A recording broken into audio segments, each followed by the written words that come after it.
हल्कापुर नाम के एक गांव में मधुबाला नाम की एक गाय अपने पति कोमल बैल के साथ रहती है।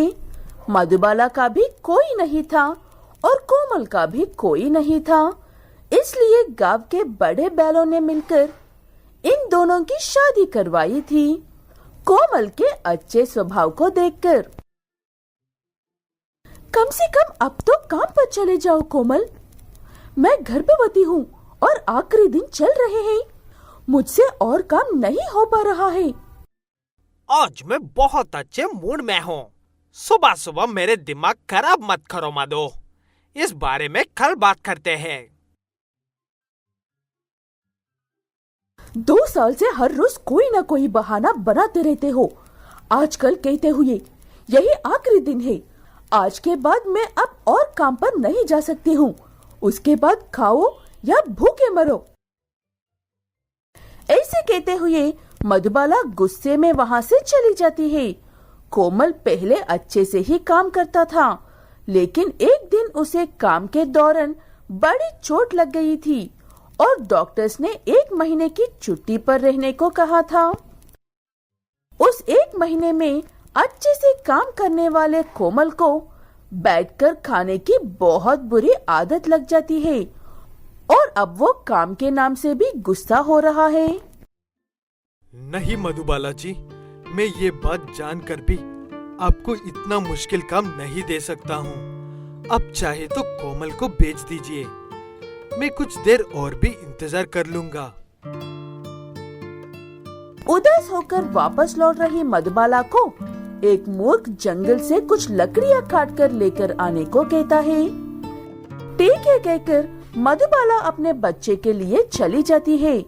मधुबाला लकड़ियाँ काटते हुए थक कर वहीं एक पेड़ के नीचे कुछ देर आराम करने के लिए बैठ जाती है। तभी उसके पास एक शेरनी आती है। हे ऊपर वाले, ये मैं कहाँ पर फंस गई हूँ, मुझे छोड़ दो शेरनी, कुछ ही दिनों में मेरा बच्चा आने वाला है, मैं उसका लंबे समय से इंतजार कर रही थी। तुम तो उस बच्चे के लिए चिंता कर रही हो जिसने अभी तक दुनिया ही नहीं देखी है, लेकिन मेरे उन बच्चों का क्या जो ये सोचकर इंतजार कर रहे हैं माँ आएगी तो भर पेट खा पाएंगे, क्या मैं अपने बच्चों को भूखा ही मरने दूं? शेरनी की बातें सुनकर मधुबाला बहुत बड़ी मुश्किल में पड़ जाती है। एक माँ दूसरी माँ से अपनी बच्चों की जिंदगी की बातें कर रही है। काफी देर तक शेरनी का चेहरा यूं ही देखने के बाद मधुबाला ऐसे कहती है, तुम बस मेरी एक मदद कर दो, मुझे जैसे चाहो वैसे खा लो, लेकिन मेरे बच्चे को कुछ भी मत होने देना और मेरे बच्चे को सही सलामत मेरे पति को देकर उसके आलसीपन की वजह से यहाँ आज जो कुछ भी हुआ है विस्तार से बताना। ठीक है कहकर शेरनी मधुबाला के बच्चे को बचाने के लिए उसे जिंदा ही खाने लगती है। मधुबाला अपने बच्चे के लिए सारा दर्द बर्दाश्त करती है। कुछ देर बाद मधुबाला मर जाती है और उसका बच्चे को शेरनी सुरक्षित निकलकर कोमल के पास लेकर जाती है। ये एक शेरनी, और वो भी मेरे घर में, इसके हाथ में तो एक छोटा सा बच्चा भी है। अपनी बकवास बंद कर, मैं पहले ही बहुत ज्यादा गुस्से में हूँ आज। अगर मधु जिंदा होती तो मैं तुझे यहीं पर कहाँ रख देती हूँ। ऐसे कहते हुए वो शेरनी कोमल को जंगल में जो भी हुआ वो सारी बात बताती है। उसकी बातें सुनने के बाद कोमल के पैरों के नीचे से जमीन निकल जाती है। मैं भी एक माँ हूँ, इसलिए अपने बच्चों के लिए मधु को उतनी तकलीफ देती है, और वो भी एक ऐसी माँ थी कि अपने इस बच्चे के लिए इतनी दर्दनाक मौत को गले लगा लिया। मैं क्या कहूँ, कहने के लिए कोई शब्द नहीं आ रहा है मेरे पास। मुझसे ये कितनी बड़ी भूल हो गई है। ऐसे कहकर रो रहे कोमल को शेरनी एक बार और गुस्से में उस बच्चे का अच्छे से ख्याल रखने को कहती है और बीच बीच में आकर देखती रहेंगी कहती है। और अगर उसे कभी लगा कि वो बच्चे का अच्छे से ख्याल नहीं रख रहा है तो वो उसका बहुत बुरा हाल करेगी।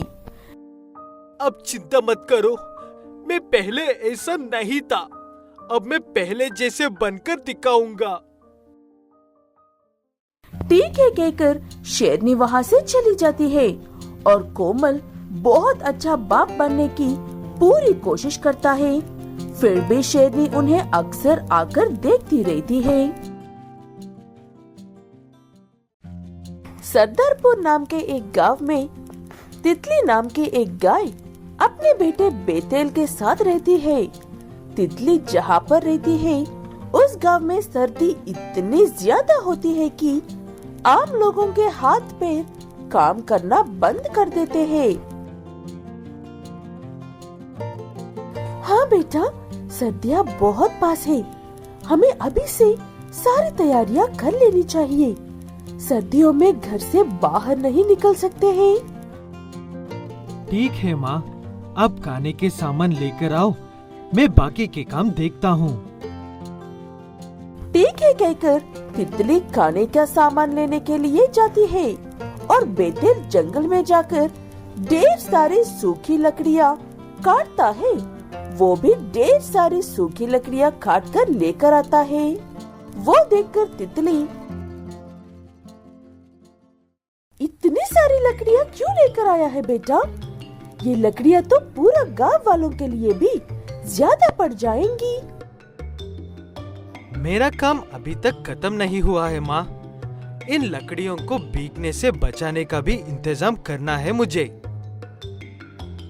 वो बात सुनकर तितली बहुत ज्यादा गुस्सा हो जाती है और बेतेल से ये कहकर पुकारने लगती है कि वो अपनी ताकत को एक बेकार के काम के लिए बर्बाद कर रहा है, जबकि उन्हें उन लकड़ियों की जरूरत भी नहीं है।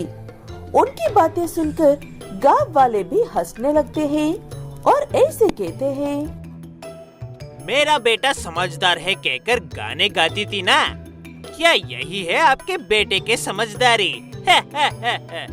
इससे ज्यादा समझदार तो मेरा छोटा सा बेटा है। वो कहता है कि सर्दियाँ आने वाले हैं, अभी आइसक्रीम नहीं खानी चाहिए।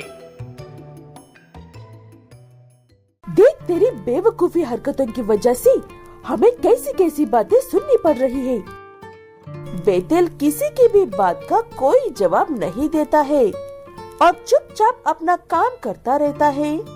वो देखकर तितली गाय अपने बेटे से बात करना ही बंद कर देती है। ऐसे कुछ दिन गुजर जाते हैं और सर्दियाँ शुरू हो जाती है। गांव में हर तरफ बर्फ ही बर्फ थी, लेकिन बेतेल का घर गर्म था।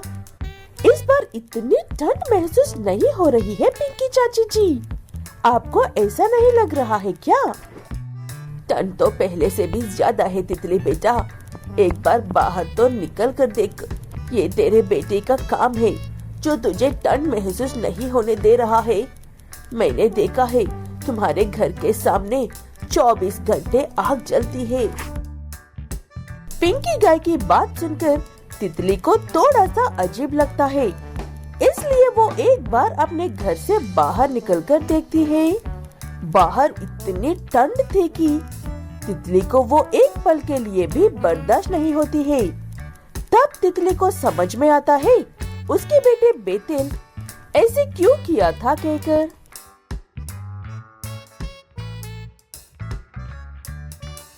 मुझे माफ कर दो बेटा, मैं तेरी इस आगे की सोच को जान नहीं पाई थी, इसलिए ऐसी बातें कर रही थी।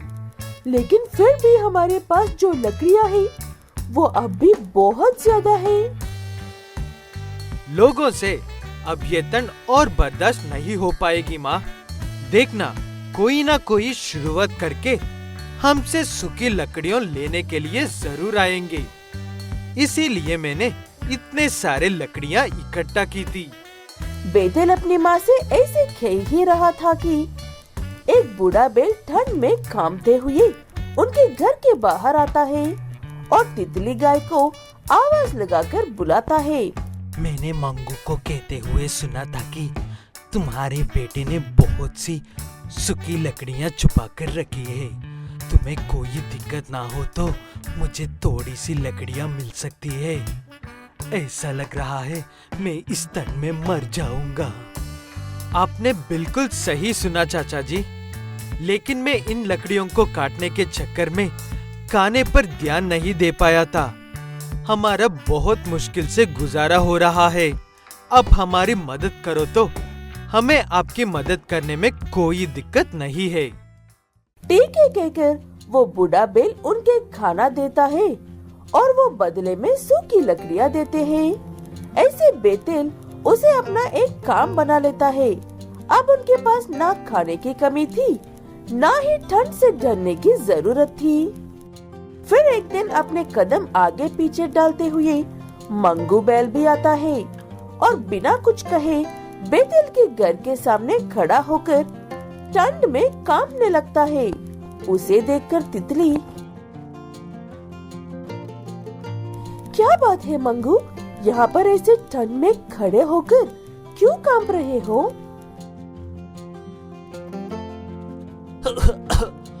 वो मुझे थोड़ी सी सूखी लकड़ियाँ चाहिए थी। ये बात कहने के लिए इतना कुछ सोच रहे हो मंगू?